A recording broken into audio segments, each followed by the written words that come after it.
এটি সেই দিঘি, কিংবদন্তিতে ভরপুর বেবুত রাজার দিঘি। তার পাশেই সম্রাট শাহজাহানের আমলের শেখ সাদি মসজিদ, ঈসা খাঁর দুর্গের পাশেই শাহ মোহাম্মদ মসজিদ, যেখানে ছিল 4টি দামি পাথর, লুণ্ঠন হয়ে গেছে সব। ব্রহ্মপুত্র, তার পাড়েই 11 সিন্ধু, শক্ত এঁটেল লাল মাটির এলাকা। সুদূর প্রাচীন কাল থেকে ছিল ব্যবসা বাণিজ্যের জন্য প্রসিদ্ধ। আপনারা জানেন 11 সিন্ধুর ঈসা খাঁর দুর্গের পাশেই বেবুত রাজার দিঘি। আজকের গল্প এই দিঘি নিয়ে। এর পাশেই রয়েছে 2টি প্রাচীন স্থাপনা, সেগুলোও দেখব আজকের এই আয়োজনে। প্রায় 500 বছর আগে বেবুত নামে এক কোচ উপজাতি প্রধান 11 সিন্ধুর দুর্গ নির্মাণ করেন। কালের আবর্তে ঈসা খাঁ দখল করেন সেই দুর্গ। 1892 সালের ভূমিকম্পে ধ্বংস হয়ে যায় সে দুর্গ। তার পাশেই এই দিঘি, বেবুত রাজার দিঘি। এই দিঘিকে রয়েছে নানা কিংবদন্তি। তবে কিংবদন্তিকে দূরে সরিয়ে রাখলেও একটা বিষয় বলা যায়, রাজা বেবুত ছিলেন অত্র অঞ্চলের কোচ প্রধান। উনি একটা প্রাসাদ নির্মাণ করেন, যেটা পরবর্তীতে 1598 সালে ঈসা খাঁ দখল করে নেন এবং তার অন্যতম প্রধান দুর্গ হিসেবে ব্যবহার করেন। সেই বেবুত রাজা এই দিঘি খনন করেন তার শাসন আমলে, যাতে করে প্রজারা পানির অভাবে না পড়েন। কারণ তখন প্রায় সময় খরা হতো, বছরের পর বছর বৃষ্টি না হওয়ার ফলে খরা লেগে থাকতো, মানুষের পানির অভাব লেগেই থাকতো।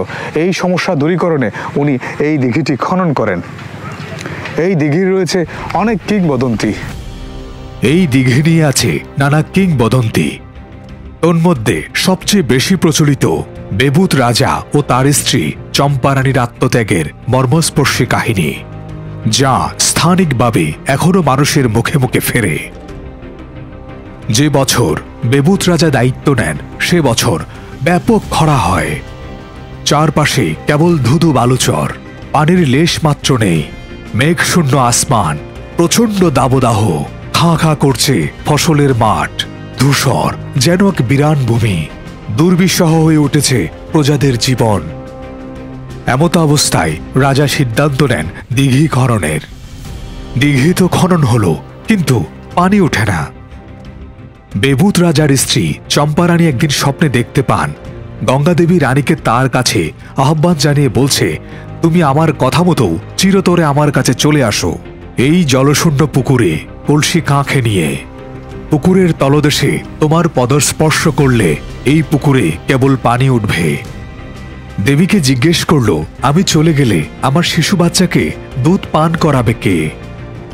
গঙ্গাদেবী জানান, তোমার বাম হাতের তর্জনীতে থাকা সোনার আংটি জলস্পর্শ করলে তুমি মানব আকৃতিতে তোমার সন্তানকে দুধ পান করানো সহ আদর সেবা করতে পারবে। রানী তার স্বপ্নের কথা রাজাকে জানালে রাজা স্বপ্নের বর্ণনা অনুযায়ী পুকুরের ঘাটে এসে রানীর বাম তর্জনীর আংটিটি রাজার হাতে নিয়ে কলসি খাঁখে পুকুরের তলায় পদস্পর্শ করার সাথে সাথে দিঘিতে পানি উঠে ভরে যায়। সেই সাথে নিখোঁজ হয়ে যান রানী।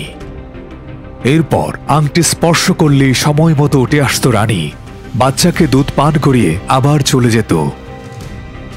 একদিন রাজার এক সহচরের কুমতলবে চুরি হয়ে যায় সে আংটি। দিঘির নীল জলে স্পর্শ করা হয় না সে আংটি।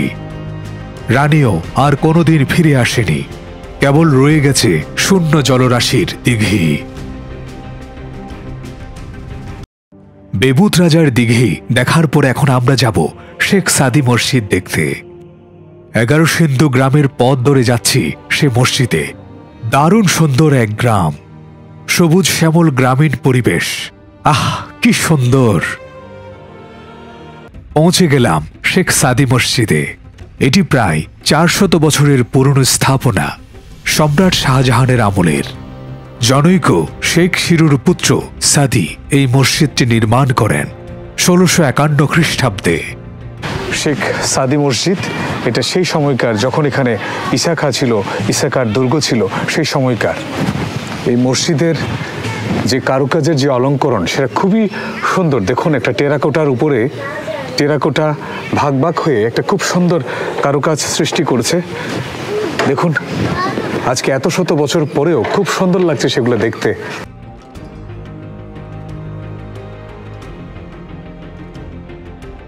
এই যে এখানে যে টেরাকোটার যে কাজটা ছিল সেটা না জানি কত সুন্দর ছিল।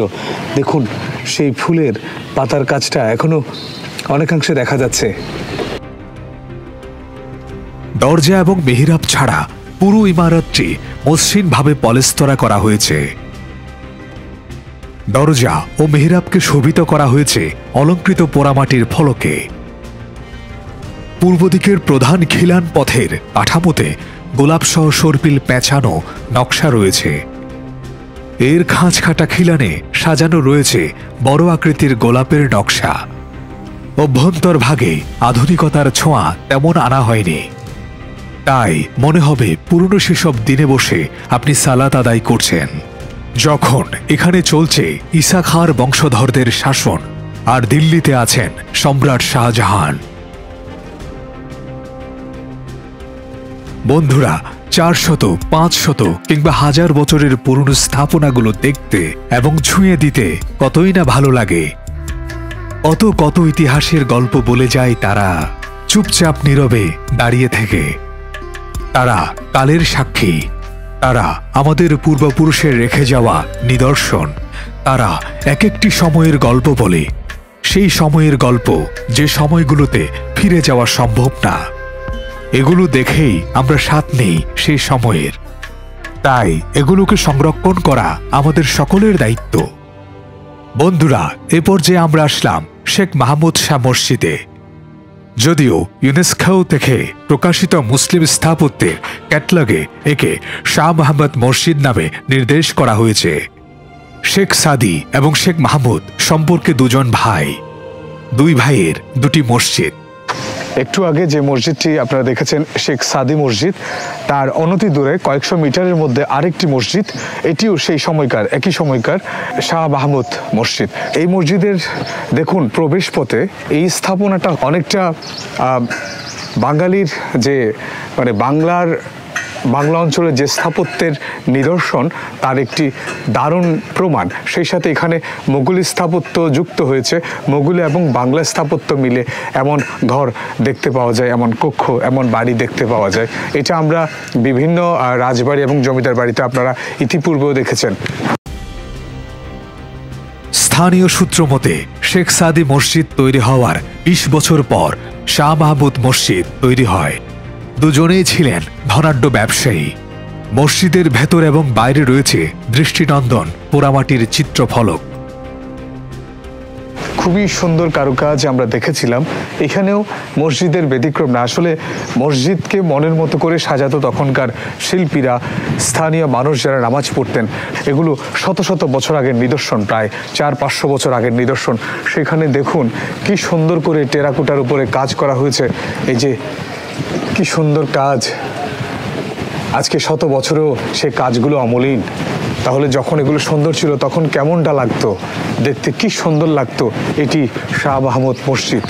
পিলারগুলো দেখুন কি বিশাল সব পিলার, চারপাশে 4টি স্তম্ভ। এটি একের সাথে যেমন একটি শাহী ভাব আনত, সেই সাথে মজবুত করে রাখতো এবং রেখেছে এই মসজিদকে।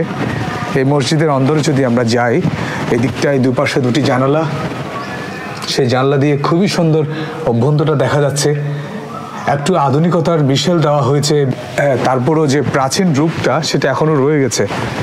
এবং এই ভিডিওর মাধ্যমে এবং আমার দর্শক শ্রোতা যারা আছেন তাদের পক্ষ থেকে বাংলাদেশের সম্মানিত প্রত্নতাত্ত্বিক অধিদপ্তরে যারা চিন্তাবিদ আছেন, যারা এইসব নিয়ে কাজ করেন, তাদের প্রতি একটা অনুরোধ এবং আবেদন, সেটা হচ্ছে প্রত্নতত্ত্ব ভিত্তিক যখন কোনো কাজ করা হবে তাতে যেন পুরনো যে প্রাক ঐতিহাসিক যে চিহ্ন, যে আলামত, যে প্রত্নতত্ত্ব সাজানোর যে নিয়ম, রিপেয়ার করার যে নিয়ম, সেটা যেন মানা হয়। যদি এখানে সাজাতেই হয় তাহলে এটি যেন বিশেষভাবে কোনো লিকুইড দিয়ে এটি পরিষ্কার করে সেই লিকুইডটা দিয়ে যেন এই আদলটা রেখে দেওয়া হয়, অথবা তার উপরে যেন হালকা প্রলেপ দিয়ে যেন এই আদলটা ঠিক রাখা হয়, যেন যে কোনোভাবে এটা সংস্কার কাজ না করা হয়। এবং শুধু এই মসজিদ বা মন্দির নয়, যে কোনো স্থাপনা, পুরনো স্থাপনা যেন এভাবে হয়, তাতে করে পুরনো রূপটা পাওয়া যাবে।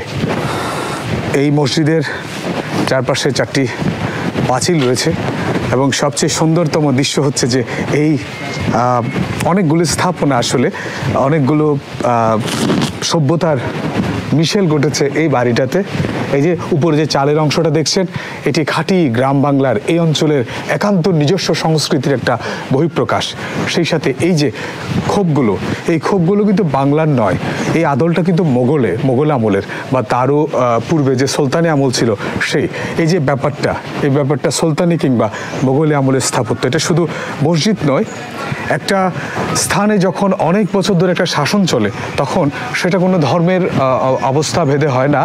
তখন হিন্দু বলেন, মুসলিম, বৌদ্ধ, খ্রিস্টান যেই স্থানে থাকুক না কেন ওই রীতিটাই ফলো করা হয়। ফলে অনেক হিন্দু রীতিতেও আমরা সুলতানি যে স্ট্রাকচার, মোগলি যে স্ট্রাকচার সেটা কিন্তু দেখতে পাই।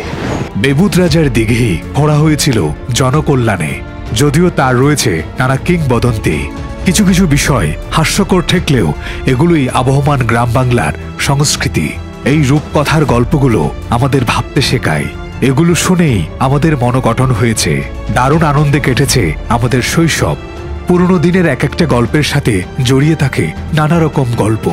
এই ভিডিওর লক্ষ্য সেগুলোর সত্য মিথ্যা যাচাই নয়, বরঞ্চ মানুষের মননে এবং মুখে প্রচলিত বিশ্বাসগুলো তুলে ধরা।